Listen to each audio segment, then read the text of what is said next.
Hello and welcome to lecture loops. और आज हम पढ़ने जा रहे हैं मेथड्स इन जावा प्रोग्रामिंग।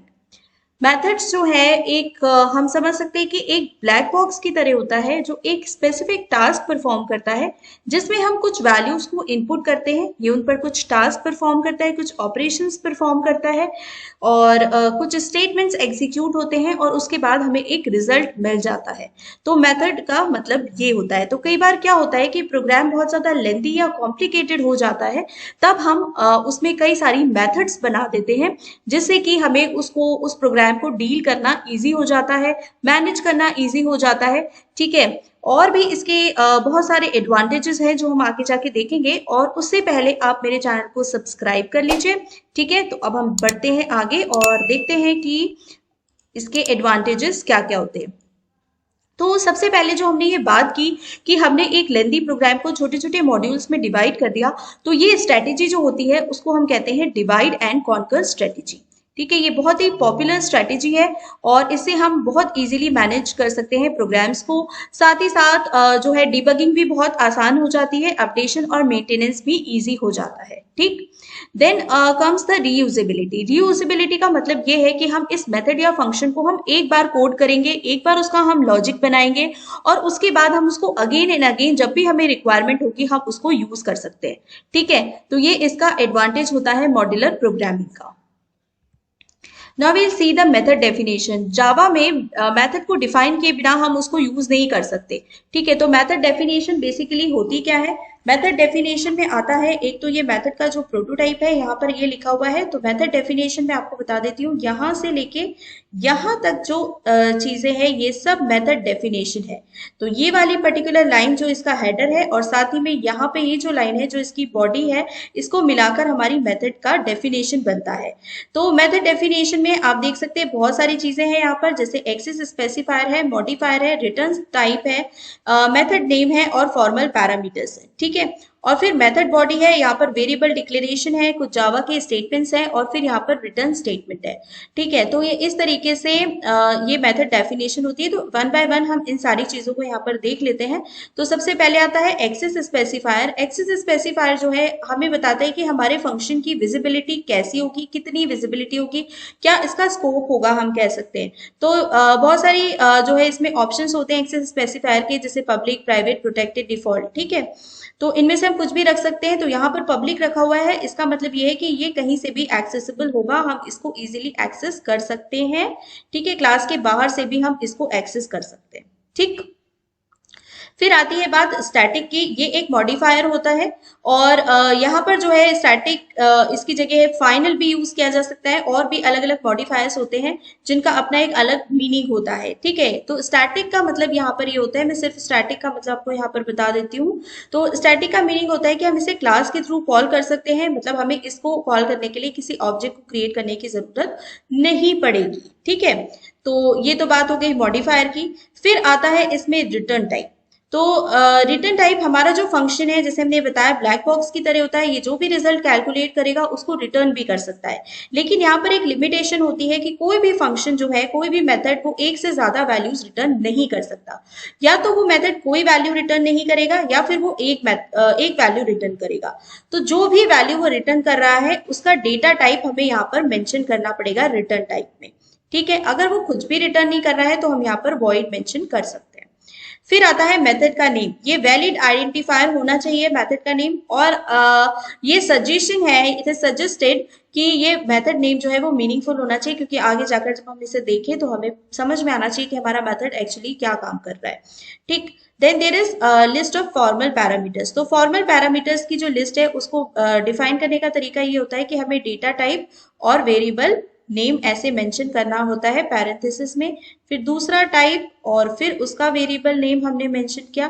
ठीक है, इस तरीके से जितने भी पैरामीटर्स हैं उनको हमें उनका डेटा टाइप प्लस उसका वेरिएबल हमें मेंशन करना पड़ता है। ठीक है, so this is basically the formal parameters. ये पैरामीटर्स हैं जो कि वैल्यूज को एक्सेप्ट करने के काम आएंगे। अभी हम आपको फॉर्मल और एक्चुअल पैरामीटर्स यहाँ पे आपको लिखे हुए दिख रहे होंगे, इनके बीच में भी हम आपको डिफरेंस थोड़ी देर में ही क्लियर करेंगे। ठीक। तो ये तो सारी चीजें हो गई मेथड डेफिनेशन के हेडर में। फिर इसकी बॉडी आती है कर्ली ब्रेसेस के अंदर। इस ब्लॉक के अंदर आप जो भी लिखेंगे उसको हम मेथड की बॉडी कंसिडर किया जाएगा। और यहाँ पर आप कोई भी वैलिड जावा स्टेटमेंट्स लिख सकते हैं, आप इफ एल्स यूज कर सकते हैं, आप लूपिंग स्टेटमेंट्स यूज कर सकते हैं, आप किसी भी तरीके के एक्सप्रेशंस दे सकते हैं, वेरिएबल्स को डिक्लेयर कर सकते हैं। तो इस तरह से हम कोई भी वैलिड जावा स्टेटमेंट्स इस बॉडी के अंदर लिख सकते हैं। लास्ट में अगर आपका मेथड कुछ रिटर्न कर रहा है तो आपको यहाँ पर रिटर्न स्टेटमेंट देना कंपलसरी हो जाएगा, और इस रिटर्न स्टेटमेंट में आप यहाँ पर कोई भी वैल्यू, वेरिएबल एक्सेट्रा आप दे सकते हैं। ठीक। और यहाँ पर आप देख रहे हैं कि यहाँ पर एक्चुअल पैरामीटर्स है और ये मेथड की कॉल है। आगे जाके भी हम देखेंगे और क्लियरली कि मेथड कॉल क्या होती है, इसको भी हम देखेंगे जो है ये सारी चीजें। ठीक है। तो यहाँ पर बेसिकली मैं आपको एक डिफरेंस बता देती हूँ एक्चुअल पैरामीटर्स और फॉर्मल पैरामीटर्स में। तो फॉर्मल पैरामीटर्स की लिस्ट में आप देख सकते हैं कि यहाँ पे लिखा हुआ है int x comma int y, और यहाँ पर जो है 10 और 5 ये वैल्यूज दी गई है। तो जहां पर हम एक्चुअल वैल्यूज सप्लाई करते हैं उसको एक्चुअल पैरामीटर्स कहते हैं, और जहां पे हम सिर्फ वेरिएबल्स डिफाइन करते हैं उसको हम फॉर्मल पैरामीटर्स कहते हैं। फॉर्मल पैरामीटर्स हमेशा मेथड की डेफिनेशन में पाए जाएंगे, जबकि एक्चुअल पैरामीटर्स फंक्शन की कॉल में पाए जाएंगे। ठीक है। तो ये डिफरेंस होता है फॉर्मल और एक्चुअल पैरामीटर्स में। तो चलिए आगे बढ़ते हैं, इसको और हम क्लियरली देख लेते हैं जिससे हमें अच्छे से समझ में आ जाए। ये जो पहली लाइन हमने लिखी थी इसको मेथड प्रोटोटाइप या मेथड डिक्लेरेशन भी कहते हैं। ये मेथड प्रोटोटाइप या मेथड डिक्लेरेशन जो है ये बहुत इंपॉर्टेंट होता है कंपाइलर के लिए। ठीक है।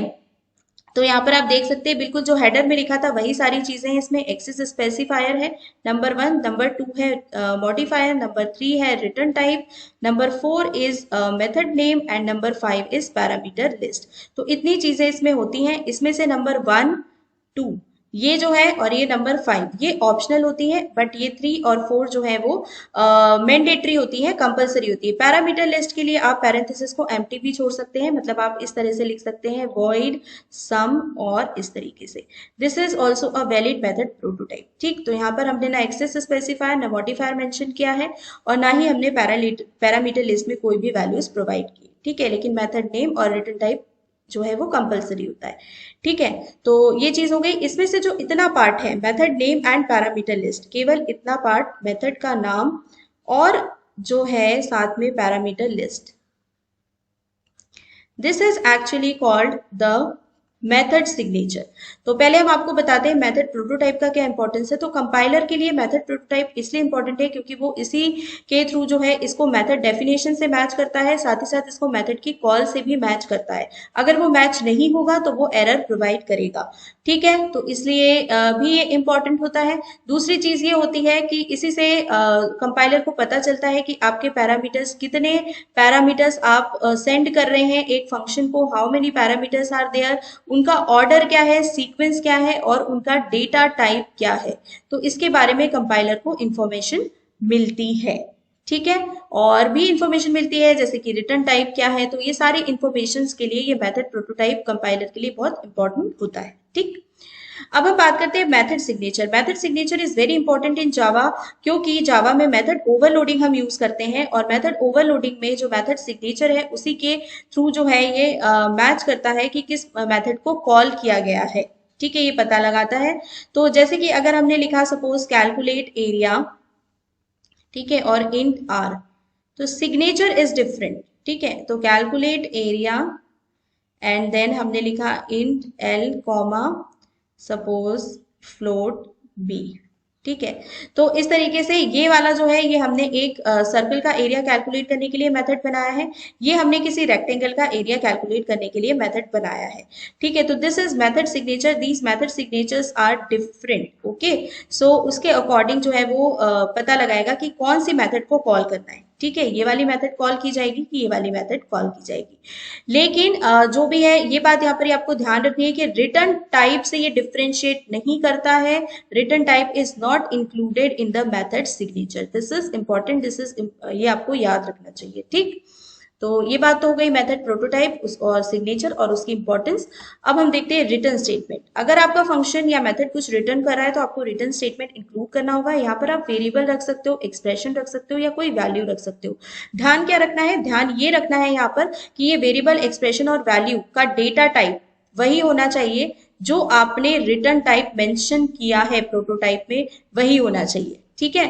तो जैसे कि यहाँ पर हम देख सकते हैं ये जो रिटर्न टाइप आपने मेंशन किया है, इस रिटर्न टाइप से ये वाला जो वेरिएबल एक्सप्रेशन या वैल्यू है ये मैच करना चाहिए, ठीक है, रिटर्न स्टेटमेंट में।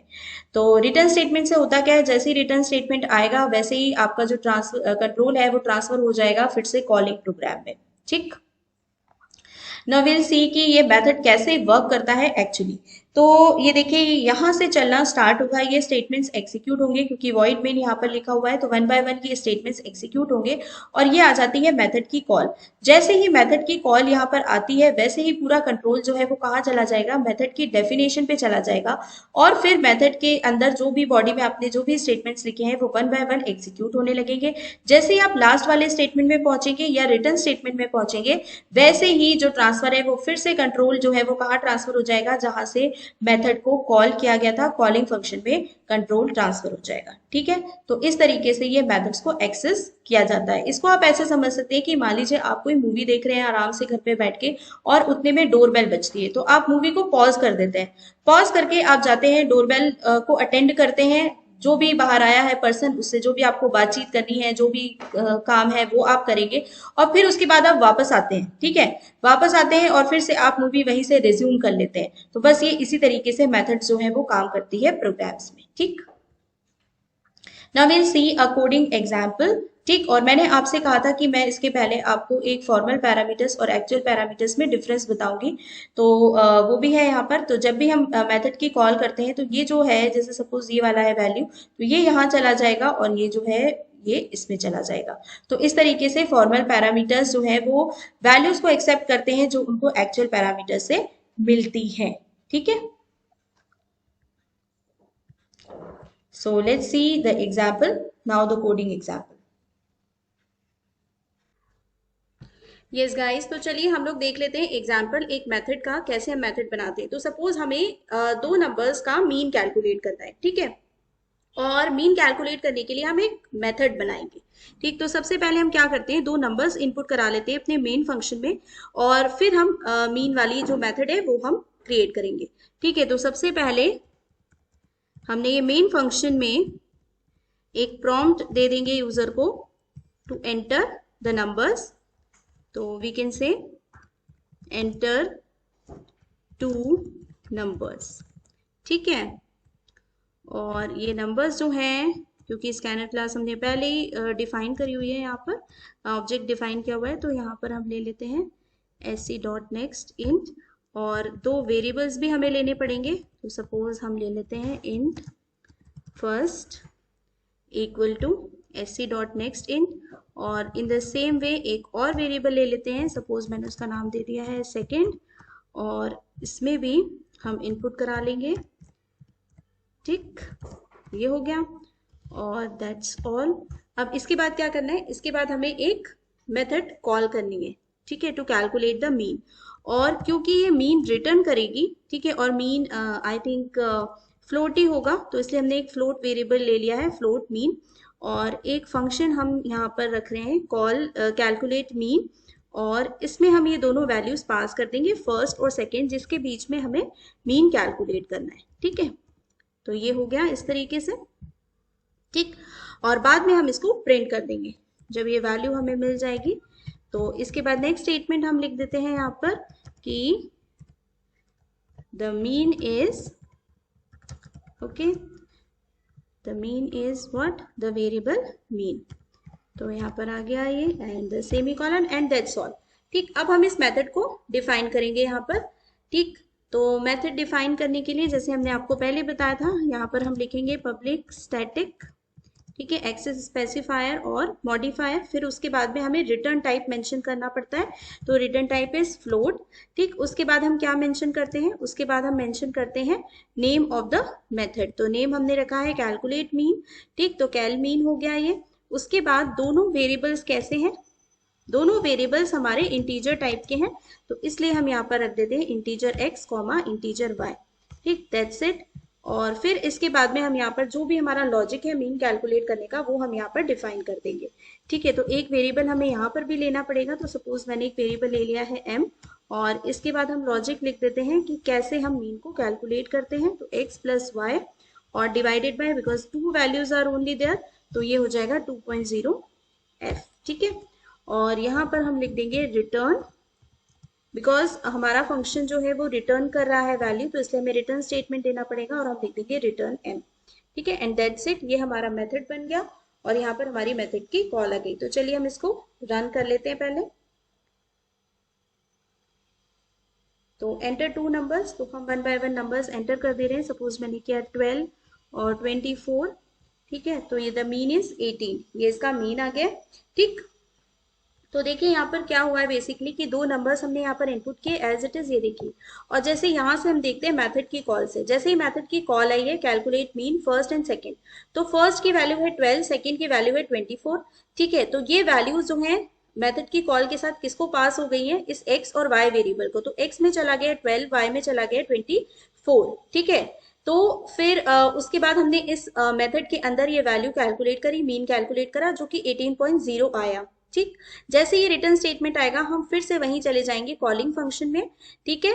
और जहां पर हमारा ये स्टेटमेंट था, अब ये जो 18.0 वैल्यू आई है वो किस में चली जाएगी, मीन में। तो इसीलिए हमने ये जो फ्लोट मीन डिक्लेयर किया हुआ है यहाँ पर, ये इसीलिए किया हुआ है कि जो वैल्यू ये मेथड रिटर्न करेगा उसको कैच करने के लिए भी हमारे पास एक वेरिएबल होना चाहिए। अंडरस्टैंड, अगर हमारा मेथड कुछ भी रिटर्न नहीं करता तो हमें इसकी जरूरत नहीं पड़ती। और फिर बाद में हमने इसको यहाँ से मीन जो है वो डिस्प्ले करा दिया। अब सपोज अगर हम यहीं पर ये स्टेटमेंट लिख देते हैं, for example we can do this also, like मैंने ये यहाँ से हटा दिया और यहाँ पर मैंने ये लिख दिया है लाइक दिस, इस तरीके से, ठीक है। तो मैं मीन यहाँ पर ही डिस्प्ले कर दूंगी और यहाँ पर हमें वेरिएबल भी चेंज करना पड़ेगा, बिकॉज यहाँ पर हमारा वेरिएबल क्या है, एम।